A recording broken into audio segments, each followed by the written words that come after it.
Vous vous rendez sur place ce matin. Qu'allez-vous dire au personnel hospitalier?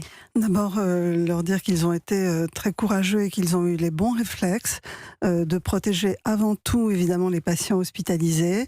Je ferai évidemment un tour pour voir les dégâts, s'il y a eu des dégâts commis dans l'hôpital, puisqu'on me rapporte un certain nombre d'exactions sur notamment du matériel informatique qui aurait été volé. Je ferai le point avec les équipes, mais c'est avant tout pour soutenir les soignants que je vais rencontrer ce matin. Alors les versions divergent un peu ce matin.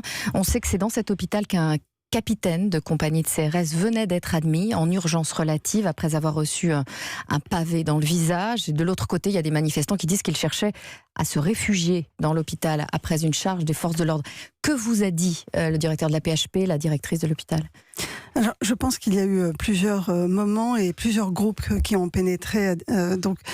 Clairement, les grilles de l'hôpital ont été forcées, elles ont été abattues, puisque la partie qui longeait la manifestation, la partie de l'hôpital qui longeait la manifestation était fermée et on faisait rentrer les patients et les ambulances par une autre porte de l'hôpital. Donc le circuit avait bien été sécurisé et donc ces grilles ont été forcées, des gens sont pénétrés.